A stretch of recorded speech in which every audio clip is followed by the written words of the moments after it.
Blog Talk Radio. Welcome to Life Transformation Radio.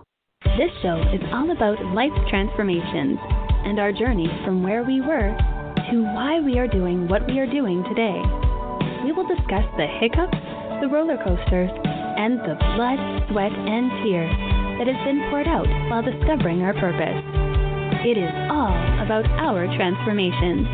Here is your host, Sean Douglas. Welcome, Life Transformation Radio listeners. I am your host, Sean Douglas, speaker, master resiliency trainer, author, and I am here with my good friend, Kevin Lundquist. Kevin, what's up, brother? What's up? What's up? Glad to be here, my friend.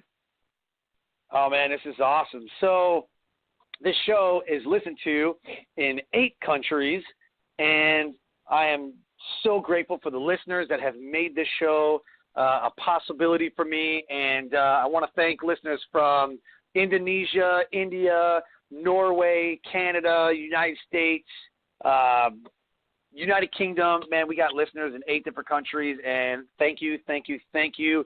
At the end of the show, it'll be uploaded to iTunes, so go on iTunes, search the shows, leave a review and a rating. I love reading the comments about how people have thought about the show.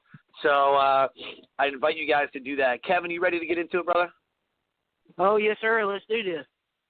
All right. So Kevin Lundquist is going to be a missionary to Belize. His journey started back in 2006 when he went on his first mission trip to Spain. During that trip was where Kevin felt the Lord calling him to the mission field. Kevin continues to do short-term mission trips, and it was back in 2013 when he went to Belize for the first time and met Nagy, founder of the Carpenter's House Ministry. When Kevin came home and had a team reunion, Miss Carol asked him to join her team and to learn and teach wood art. Kevin will now be taking what he has learned into Belize. He will also be heading into Honduras to teach this life skill as well. If you want to know more about the Carpenter's House Ministry, you can go to the websites are all in the show notes, but it's Carpenter's House Missionary.com, and we even have a donation page if you feel like you're compelled to leave a donation. There's a donation page, give.iphc.org/missionaries/220341. Go ahead and leave a donation if you feel so inclined to give a donation. But, dude, are you excited or what, man? You getting ready to go? I'm excited. I would be over there right now if I could. That's awesome. So what is your why, man? We always start the show off with a why. Like, what is your why? Why are you going to be a missionary, and why specifically to Belize? Well, the why is to why I want to be a missionary is to be able to bring hope to people that may have lost it or have never found it and are looking for something that they know is there, but they don't know exactly what it is. And so cool. It's one of the things like in the bio that he just read, I've been called to the mission field since 2006, where I went to my first mission trip to Spain. First time leaving the country, first time traveling by myself without my family. It was probably I think it was the last night we were there. We were sitting in the missions office, and we were just praying and having our devotion, the last time with the missionaries there, and I just felt God calling me to the mission field. And at that time, I didn't know where, didn't know when, didn't know what I would be doing. And so from that moment up until 2013 when I went to Belize, I continued to pray, God, where do you need me? Where do you want me? What do you want me to do? And so it took from 2006 up to 2013 to get my answers that I've been looking for. And God blessed me with the opportunity to go into Belize. And the funny story about that is I'm a youth leader out here at the Bridge Church in Princeton. And I was coming in one morning to help set up, do my regular routines, and my buddy Josh, who was the youth leader or youth pastor at the time, he told me, he's like, man, what are you doing? You're supposed to be up in the meeting. And I was like, what are you talking about? What meeting? He said, oh, yeah, I forgot to tell you, you're going to Belize this summer. I was like, oh, okay, sounds good. So I went upstairs, met Jerry Allen, and got everything set up, and we went to Belize that summer, and I got to meet Miss Carol Nagy, who is also a member of our church here at the Bridge. And she's been doing mission work for quite a few years before I actually got to meet her. And so on this trip, I was her right-hand man. I helped carry her suitcases and stuff like that, just doing what I normally would do. And so a couple of weeks after we get back, we kind of have a reunion get-together, you know, pros and cons of the trip, what can we do better next year. And Sure. And it was during that time, Carol Nagy just kind of pulled me to the side and was like, look, you know, what do you think about my wood art? I said, I love it. Wish I could do something like that. And then she asked me, well, where do you see yourself in the next couple of years? I said, honestly, I would love to see myself on the mission field. I said, that's where I feel God's calling me. I said, but, you know, I'm just waiting on the Lord to tell me where he wants me. And then at that time, she said, well, look, she said, I'll tell you what, I will train you in the wood art, teach you the trade, but you're going to have to take my spot on the mission field when I step in. And so it was from that moment, it was back in September 2013, where God kind of opened the door for me to be able to start learning the wood art, and he blessed me with the ability to be able to pick it up quickly. Wow. And so from there, I started working with Miss Carol Nagy. She started training me. She set me up with my own shop, and I started doing the wood art. She taught me the basic. Then I kind of took it from there and kind of started doing wood turning, making bowls, vases, stuff like that. And so now the why is why I'm going to Belize. First off, like I said, in 2013, my first year there, I fell in love with the people. And I know they needed something, because over there, if your family don't already own a business, most likely you won't get a job. And so I just want to be able to go. I just want to be able to go over there and teach them a life trait that they can carry on for the rest of their life. And that's what the Carpenter's House ministry is all about. The cool thing about this ministry is that it doesn't only have to deal with wood art. It can go to, you know, I can bring people in, maybe teach electrical work or painting, or, you know, maybe cutting people's hair, being a hairstylist, whatever the case may be. I can bring people in to be able to teach the ones that want to know and learn. Huh. That's awesome. Yeah, so it's really exciting. It, you know, seeing God open up so many doors so quickly after the years of praying for it. Dude, I'm like blown away right now. Like, just hearing your story, man, I'm like blown away. Like, you didn't even know that the meeting was happening. You're like, well, you know, it's whatever, you know. And so, I mean, if Josh wouldn't have said anything, then you probably would have been missed out on some things, huh? Exactly. Everything happens for a reason. Yes, sir. Yep, absolutely. And that's one of the things, everything happens in God's timing. Sometimes it might not be our timing, but he knows more about what we need and the time we need it than we do. Yeah, absolutely, man. I agree with that wholeheartedly. Yeah, brother. Nailed it. So what do you think was exactly your transformation? You know what I mean? Like take me back. Like, who was Kevin in 2000? You said 2006 you started getting that. So let's go back that far. 10 years ago, who was Kevin Lundquist?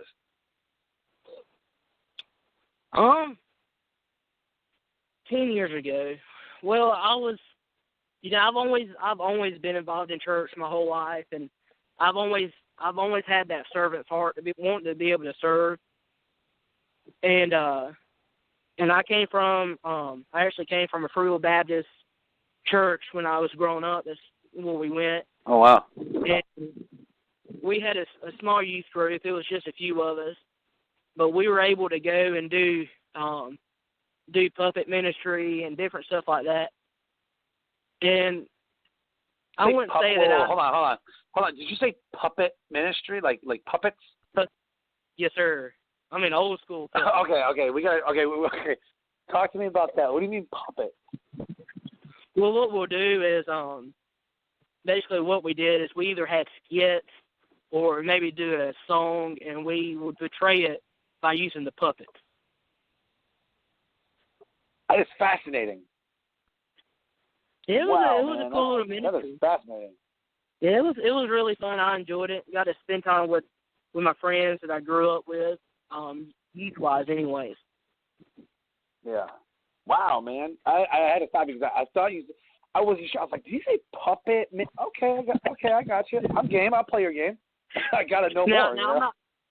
I'm not talking like sock puppets. I mean, we had like the legit puppets. Yeah, right. Like, the ones on the string, like the puppets on a string? Yes, sir. Yeah, absolutely. That's awesome, dude. That's like so fascinating to me. I'm sorry, keep going, man. I didn't mean to interrupt you. I was like, wait, what? All right. So transformation. So Kevin, you grew up Baptist church, and so you're involved in all that, and so take us from there. And well, like I said, I grew up a Frugal Baptist, and I knew there was something a little bit more to God than what they were giving me, and I hate to say this, but back after my last trip traveling with E-Team, which E-Team is where they get high school students from all across the United States. They get together, do a week of training, and then they do 2 weeks on hand in field with the missionaries. And that's the group I traveled with from 2006 up to 2008. Well, I came home on fire for God, just got done serving in Mexico. And we're having our youth night, and, I'd already had my presentation, made a PowerPoint. I mean, I was ready to, tell the people because, I mean, they're the ones that supported me into getting to Mexico. And so I just want to let them know what money did, what God did through me there. And, well, I kind of had the youth pastor there at the time kind of pull me to the side, and he said, "Hey, I need to call you. I need to talk to you for a minute." It says in my office, and basically on our youth service, like we've done before, I had my praise band T-shirt on, my shorts, and I kind of dressed how I was over in Mexico. Right. And he kind of wasn't too excited about how I was dressed because of where he came from, and he basically told me that I wasn't allowed to get on stage the way I was dressed, and just kind of basically told me that I wasn't going to be able to tell the people about what God did for me, did while we were there, and it just kind of hit me wrong. And I told him, he said, "Well, you can just do it next time we have a youth service." And I was like, "No, you know what? It's okay." I said, "Don't worry about me. I'm gone."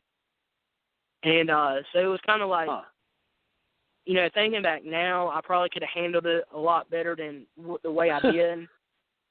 Probably. But by me leaving that church, I was able to start coming here to my mom's church, which was Whitley at the time, which is now the Bridge. Okay. And just by switching over there, I've learned a lot more about God and, spiritual gifts and different stuff like that I wouldn't have known if I wouldn't have had that falling out. And I wouldn't be here today if I hadn't had that falling out. And so it was just kind of one of those things. It was crazy how it happened. But like you said earlier, everything happens for a reason. Yep. And I feel like I probably needed that to be able to leave that church because that's where I grew up. That's where I was, where I was baptized, where I was raised. I mean, from nursery up until that time I was there. And so by that happening, I ended up starting out here at Whitley, which is now the Bridge, and got to meet some awesome people. Got to meet Miss Carol. Got to, I got to be able to do what I feel God's calling me to do. Absolutely. Well said, man. Well said. So, what do you think was the best part about your transformation? I think the best part about it is basically finally being able to hear from God to be able to understand His calling that He has on my life, and to be able to build that relationship to a whole new level. Cool. So what was the worst part about it? I would probably say the worst part about the whole ordeal was having a fallout with the youth pastor there at the time, and leaving some of the people that I've known for my whole life, and they were like other grandparents too, and they took me leaving kind of hard too. And like I said, I feel like I could have handled it a whole lot better than I did. Yeah. So, I think it's awesome that you said the best part was about, accepting and knowing, God's calling for you. And, I talk to people about some of this stuff sometimes, and I don't know, man. It's like I wish one time I could just hear like an audible voice, you know what I mean?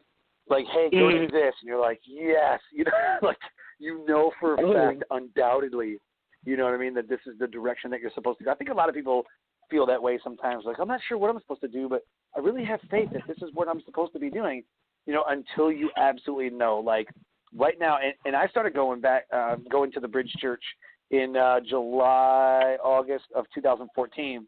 And I love the Bridge Church Princeton in North Carolina. Like, literally, there's two sayings, right? We always talk about the church has left the building because the church is in you, and not necessarily the pastor. And I mean, Pastor Farrell and all the past teams, and I mean, we have a great team over there. But I love how they just put that on you. It's just like, that's your responsibility. Mm-hmm. You are the church. You're the vessel. And the second one is belong before you believe. Because when I came there, I was so anti-religion. I wasn't so much anti-God. But I did feel like there was a lot. It's kind of like, somebody between like a son and a father, like there's some hurt between them two, and there's some unresolved issues. And if you don't work those out, then it's just going to be that thorn in the side. That's how I felt, when I went back to church, which is like, man, I felt like I needed him, and he was just not there. And he let me fail in life, and I learned to kind of, to feel things more than hear things, you know what I'm saying? And so I know when I'm not doing God's purpose. Like, I absolutely know, because I can feel it, Yeah. Is that kind of what happened with you? Is like, do you know for a fact that this is God telling me what to do because you either heard it, feel it, seen it, something? Like, how do you know that God is telling you to do this? Well, a lot of people, like, going back to what you're saying, like, a lot of people feel that when God's calling you or telling you or trying to talk to you, that you're going to hear this, ginormous, voice from God saying, I need you to do this or do this. And a lot of times it's in the whisper, in the quietest moments, when it's just you and Him, is when He speaks to you the most. And sometimes... Absolutely. And sometimes it's hard to get in that quiet place because there's so much stuff going on, and we get so busy that we overbook our scheduling, and we try to get as much stuff as we can within a day, and I really don't feel that God wants us to completely pack our schedule out, because even when He created the earth and everything, like on the seventh day, He rested. Like, He took time to rest. And I know for me, I'm talking to myself right now, that, sometimes that's just the hardest thing to do, is just to rest. And that's why Psalms 46 is one of my favorite verses, because it says, be still and know that I am God. Heck yeah, and so going back to, knowing that I was called, even if knowing that I was called to Belize, I think it was, I want to say it was our first trip there. It was our first trip there. A small group of us was taking some of the village people, the people of Honduras, the Belizeans. And for people that don't know, Honduras is a Mayan village that is borderline Guatemala. One of our churches that we have there, when you step out of church, you can look behind it, and you can see Guatemala. I mean, that's how close we were. Oh, wow. And so, yeah, I mean, it's really, really close. And so some of the Belizean people were getting baptized, and so they invited a small group of us to go down, which is a blessing in itself, because we didn't find this out until later, because we kind of had a incident with one of the native girls, ended up getting sick. And that's another God thing, that we were there at that time, because if we wouldn't have been there, she would have died within the next few days.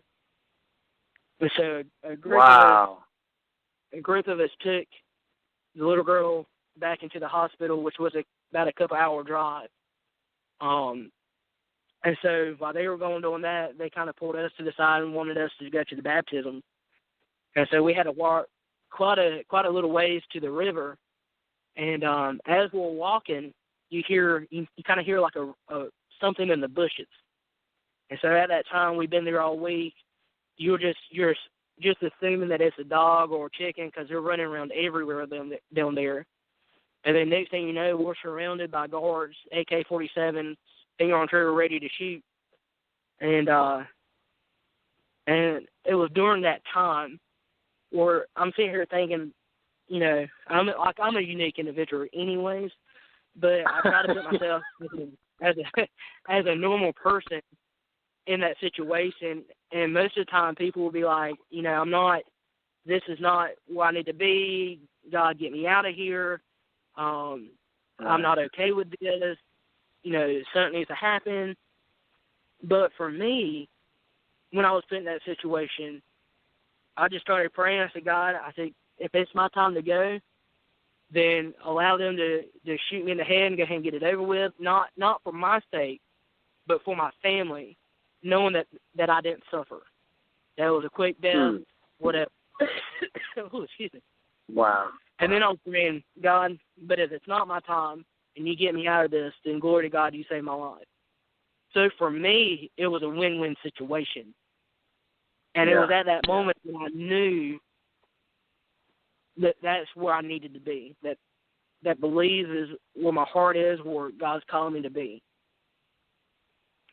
Dude, that's an amazing story. Oh, my God. I'm on the edge of my seat, like, what's going to happen? Like, dude. Wow, man. It's just, amen, brother. I mean, God is always there when we least expect it, right? Yes, sir. I mean, really. And my two favorite, really. I have spiritual reminders that I've developed through my resilience training, and you know, it's times like that. You know, you'd already quoted scripture, and it just got me thinking. You know, this whole story is like, you know, what is my spiritual reminder? I tell everybody, like, you have to have a spiritual reminder, because undoubtedly you're going to go through adversity, and you're going to go through an obstacle, a roadblock, whatever, and you're either going to go through it, around it, over it, under it, or it's going to stop you in your tracks for the rest of your life. And people will live in the past hurt and the past pain, and they will put an address on it, and they will plant their mailbox on it and say, I'm living here, this is where I'm living, you know, and they're not moving past. And so I've developed spiritual reminders, you know, that help me through it. And my all-time favorite one is Jeremiah 29:11, or really 29:11 through 13. But, you know, just because he knows the plans for us, like he just undoubtedly knows what, I mean, already, like, you know, I'm 34. He already knows what I'll be doing when I'm 70, 80, 90, you know, however many years old. You know, I mean, he just knows what I'll be doing. I have no idea. But, you know, I just have to have the faith that whatever he has planned for me, you know, because he says plans to prosper, not to harm you, you know, and he is. He's going to take care of us and prosper us, but according to his riches, according to his will, according to his rule, according to, you know what I mean? Because my rich, my wealth, my whatever is different than what he has, you know. Yeah. So I love that scripture. And then another one that I was just completely thinking about, you know, is 1 John 4:4. And 1 John 4:4 says, greater is he who is in you than he who is in the world. You know, when God lives in our heart, you know, and he is in us and he is with us, you know, we are a much more effective tool than if God was just in the world somewhere and people were going to look for him.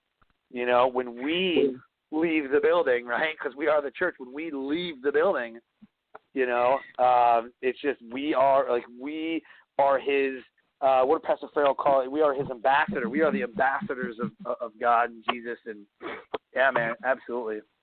I love that. Yeah. So, Life Transformation Radio listeners, man, we are talking to Kevin Lundquist. I am blown away at what I've learned so far and just how God has made an impact in his life. We are a live show, so if you want to call in, you have Kevin questions for Kevin, you can call in at this number, 657-383-1109. Again, the call-in number to ask Kevin a question, a legit question, is 657-383-1109. If you have a question for Kevin, let us know. A legit question, call us, let us know. So let's continue on, man. So I got to know, man, who is your biggest influence? I mean, of course, God and Jesus, and, you know, but really, like, who is your biggest influencer? Quite a few. Okay. Yeah. Well, you know, I'd have to go back to my parents. My mom, my stepdad, my dad. Sure. Because when they found out that I felt called to missions, and that, especially now that I'm getting ready to move to Belize, you know, they back me 100%. They, you know, they're with me, whatever I need, whatever, you know, if I need a specific, you know, prayer request or whatever, you know, they've got my back. I know, you know, and awesome. knowing that, you know, that something could happen to me, that, you know, they're not, you know, right there where they can physically get to me. You know, I know it's hard on them. But going back, you know, a little ways back to my, you know, I think it was my second year traveling. I was back in 2007. I was heading to Panama, and my mom's a hairdresser, and so she was getting ready for one of her clients to come in, and she was filling out some of the paperwork that she had to fill out for me to go, and one of the paperwork was if I were to die over in Panama, would they be willing to pay to have my body shipped back? And that's just, and so, you know, being a parent, which, I mean, I have no experience in that because, you know, I'm not a parent. Right. But I just got to put myself in their shoes, like, you know, that would be hard for me to fill out, knowing that something possibly could happen. And so one of her customers came in and asked her, like, well, what are you filling out? And she was telling them, and she said, well, how can you do that? How do you feel about that? And my mom just answered her and she said, look, she goes, at first it was hard for me to do this, to fill this out. But then I started thinking, and God kind of gave me peace about it, saying that, you know, I rather my son, if something were to happen to him while he's, you know, doing what God's called him to do and doing God's work, than something would have happened if I was here back home getting involved with drugs and alcohol, and, you know, because she said, you know, when it's his time to go, it's his time to go. It don't matter where he's at. Right. Wow. You know, and so that was, you know, pretty cool, you know, that my mom and my family, they have my back. And then, like, one of the biggest influence for me and, you know, for what I'm doing, I would have to say it would be Miss Nagy. Because she knew me, but she really didn't know me. Uh-huh. But she's poured her life into me and trusted me with carrying on her ministry that she founded. And that's some big shoes to fill. Sure. I mean, luckily I've got big feet, but still, you know, overall, that's a great honor for somebody to build up their ministry and to say, look, you know, here it is. I'm trusting you. Take it, just explode it into Belize. Excuse me. Belize into wherever, God's calling you to go. And she's even said ever since, excuse me, she's even said ever since she's pulled me on board that things are happening a lot faster than when it was just by herself. And that she had been praying for somebody to come and take her role.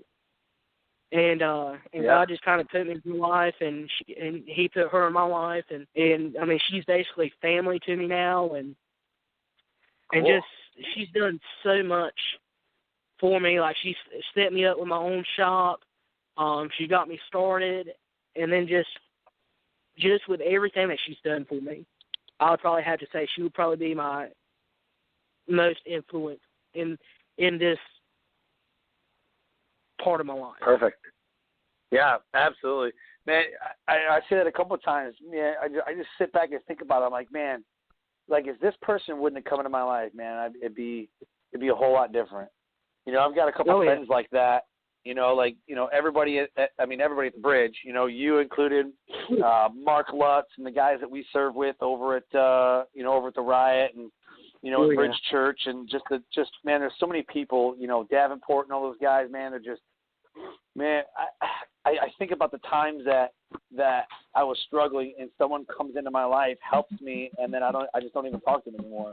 And sometimes people come into our life for a reason, for a season, for a long time, for a short time. It's just, they're there, and whether they stay or not, it's not really, up to us, really. I mean, they're there for a reason, and then sometimes we lose contact with them. I haven't talked to people in a couple of years, and all of a sudden we bump back into each other, or I'll see them online. I'm like, holy crap, dude. I send a message, like, hey, what's up? And they're like, whoa, I haven't speak to you in forever. And we just reconnect, and then it's like we never, stop talking, and it's just amazing, man. God puts people on our path, for a reason, and He can open doors that nobody else can close, and it's just amazing, just to think where we would be, if people wouldn't have come into our life at the moment that they did.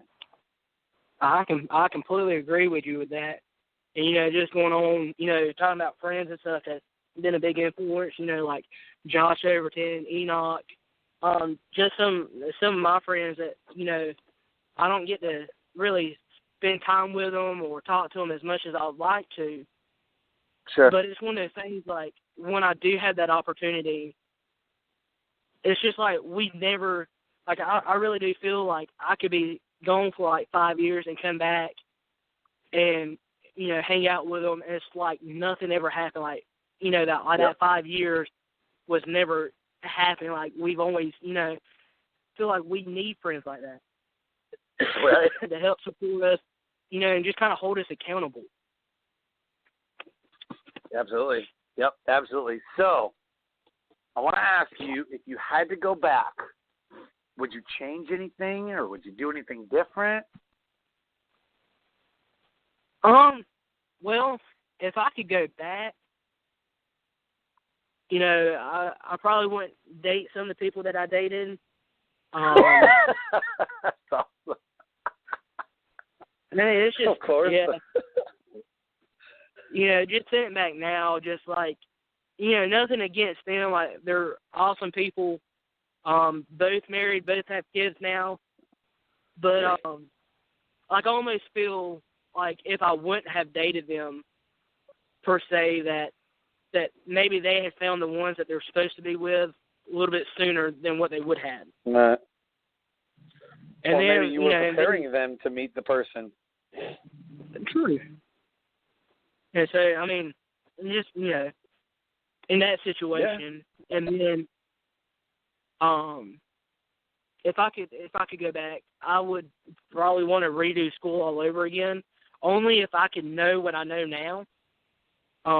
Because I kind of got senioritis like my freshman year in high school. Me too.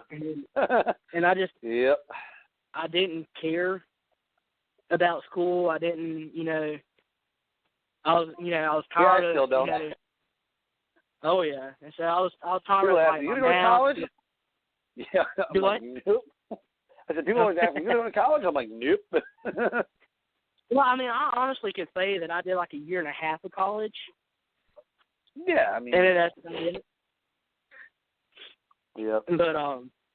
But if I could go back, I would graduate top of my class, have a full ride to any college of my choice. Sure. But you know, I've learned from things that, you know, different experiences in my life, things that I've gone through, and I feel like I probably wouldn't be here today doing what I feel God's calling me to do if everything would have happened the way that I feel like I wanted it to happen. Right. Yep. Yep. Absolutely. So what do you think was the best resource? Oh, go ahead, man. No, you get ahead. Hey, what was the best resource that you found? I mean, I know we're talking about God, and I know Bible's number one, but outside of that, I mean, what was the best resource that you had found during your journey? I would have to say, Right Now Media is a good Right source. Now Media, okay. Right Now Media. Basically, it has a bunch of different Bible studies. It has a lot of different things on there that you can kind of search through, like if you're going through different things in your life and you just don't know where to really look. It has a lot of stuff on there. And then just like devotional books, even just like YouTube. You can YouTube Andy Stanley, Craig Garcia, Francis Chan. A bunch of them's got some awesome books, awesome testimonies, really good service, sermons and stuff. And just like speaking on which, last year we were preparing to go to Belize as a team through the church, and Jerry Allen wanted us to do kind of a Bible study before, during our trip. And so he wanted us to read the book Crazy Love by Francis Chan. And, Crazy Love. Do what now? Is it Crazy Love? Crazy Love. Okay. And me personally, I'm not a reader. Okay. I don't have time to really read books.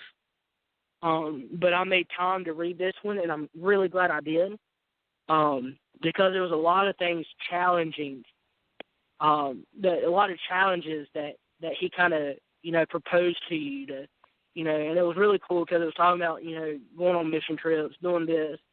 And one of the things he challenged us was, most of the time, like when we get ready to go on a trip or do something, we always pray, God, watch over us, protect us, keep us safe, that normal prayer that we do. But he challenged us not to pray that. He challenged us to, God challenge us. Let stuff not happen the way it's supposed to. Let us, if it's meant for us to, be in trouble, let it happen. Let us, just open our eyes to be able to see the things that we wouldn't see if you'll, watching over us and protecting us. And it was really because that's a hard prayer to pray. Yeah. And so it was just one of those things like, I pray, God, let this be a hard trip. Let us learn something from it. And God, use us in a way that you want us to be used. And I would have to say, like, this was one of the greatest, hardest trips that we had because nothing went right. Nothing, nothing went smoothly. Be careful what you pray for. Exactly. But it was one of those things, like, we had it planned out, get the lumber to the village so we can get this done. And there was a lot of stuff we wanted to get done. And so, like, the lumber was supposed to be there at 9 o'clock that morning, and it didn't show up till 3 o'clock in the afternoon the next day. And so there was a lot of time we had free time because we didn't have the lumber to be able to do the work that we want to get done. And so God set that up so we could, build an even better relationship with the people there in the village. Right. And so it was, it was amazing to be able to, first off, to be able to work hand in hand with the Mayan people in Hollywood, and just, hearing their stories, hearing where they, where they came from, and, the struggles that they deal with. And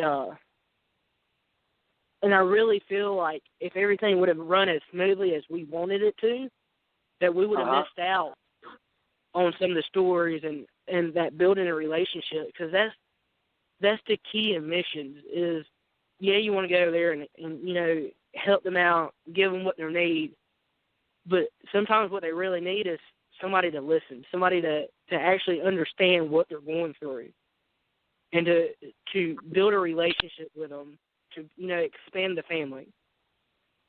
Wow, that's very good insight, man. That's very good insight. You need to identify with what they're going through and identify, and kind of empathize a little bit. Yeah, wow. And just kind of give you a little story. Awesome.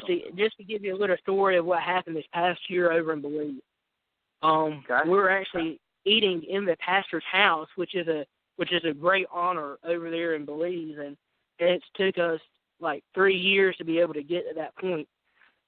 But as we're sitting there eating, Jerry Allen is standing up, talking with Manuel, and they're eating, and Manuel asked, Jerry, what do you do? And Jerry's like, well, I'm here helping you guys, I'm doing this. And he goes, no, back home. What do you do back home? And Jerry said, well, I'm a lawyer. And then Manuel's like, well, what are you doing here? Like, what? You're too good to be here. Well, and it was one of those things, because like Jerry, he said, Manuel, he said, no, I'm not. He said, I'm just like you. He said, how do you put on your pair of pants in the morning? And of course, Manuel said, 1 foot at a time. And Jerry said, look, that's what I do. I'm exactly like you. I'm not better than you are. And just, to see how we, especially like Jerry, leaving his job, leaving his family, leaving everything that we're comfortable here, leaving all this behind to go over there to help, help rebuild the church or help do Bible school, whatever we're doing over there. All right. And they see it, and just seeing like their face, because see what happens is a lot of times, and I hate to say this, but a lot of times people go on mission trips, and a lot of churches host mission trips to do the feel-good trip, and basically they go over there, go over to the country for a week or 2 weeks or whatever, and basically they serve, they do whatever they need to do, they get a flag and bring it home, and okay, yeah, we did this, and then they never go back. And so over in Belize, especially in the Mayan village, they see us, our first year there, they see us as visitors. Because they see teams come in and out all the time. And so we had to build that trust with them, saying that we will be back, that, we're invested, that we're here for a long period of time, like we're here until, God calls us out otherwise. And so it took them time to build that relationship, to build that trust. And so, like, going back to, like, the meals and, like, eating lunch, because we always eat lunch in the village. Well, the first year we go, like I said, we were visitors. And so the ladies of the village cooked the food and then brought it to the church. And then the second year we come, they see, okay, yeah, they're back. They're here. Okay, we'll trust them a little bit. And so the second year, we ended up going down to the pastor's house, and they had a big tent set up outside, and that's where we ate. We ate outside of the pastor's house. And then the third year we got there, you know, they see that we're back. You know, they're like, okay, they're real. They're really, Yeah. really want to help us. They really want to build this relationship, and they really do care about us. And so that third year for lunch, we actually ate inside the pastor's house. And for us to be able to do that, it was a great honor to be able to do that. And so, it takes time to build that relationship. It takes time. It takes an effort on our part to be able to go in year after year and to let them know that, hey, we're still here, that, you know, and it's one of those things that you don't really realize this, because I know I didn't, and like I said, I've been on so many different mission trips. I've been involved in mission for over 10 years now. And Brother Gene, he was like, look, he said, when you come back next year, he said, these kids, they will remember your name. Like these people will remember your name. And I was like, yeah, okay, you know, it's going to be a year. I highly doubt they're going to remember a Southern boy from North Carolina. And sure enough, the next year we come, the kids run out, and they run up to you like, Mr. Kevin, welcome back, you know, and they're so excited to see us. And it blew my mind that they remembered me. After a year, that they remembered me. And I fell in love with those people. I fell in love with the people of Holliday and the people of Belize. And it's hard for me, you know, and of course, you know, coming home from a mission trip and everything, and people ask you, like, well, what was the hardest part, or what was the greatest part? And, right. And, you know, and they would ask, you know, well, what was the hardest part of the whole trip? And I sat there. I said, look, the hardest part was getting back on the airplane and coming home. I said, when you're in a place that you knew God's called you to be and you have to leave. I said, that was the hardest part of that trip. And they just kind of look at me like, what? And I'm like, well, you know, I love being able to be here with my family. I love, you know, in my, you know, immediate family, my church family. But if I had to choose to either stay here or leave the country and never come back to the country, if I knew that that's what God's called me to do, then, you know, I would have no other choice than to leave the country. And I know my family would back me behind that in that decision. It would be a hard decision, don't get me wrong. Sure. But when you're in a place that you know God's called you to be, it's extremely hard to leave. Wow. Yeah, absolutely. Yeah. So as we close, man, give us a shameless plug, like for no other reason, like just plug whatever you want, man. Give us a shameless plug. Go. Alrighty. Well, I've got to give a shout out. Well, not kind of a shout out, but kind of an information that if anybody here is local in Princeton area, we're having a spaghetti dinner tomorrow night at the Bridge in Princeton in the Impact Building. It will be spaghetti, salad, bread, desserts, and drinks, and it's $8 a person. We'll start serving from 5 to 7. All the money that we raise is going to go to Belize this summer to help support our team. And so come on out, bring your family. We're just trying to raise that money to be able to get the team back to Belize this summer. Awesome. And so that's kind of a little bit of everything that, you know, I've got to say. And if you feel God calling you to support me, please check out the donation page. You can do a one-time gift. You can do monthly, or you can do annually.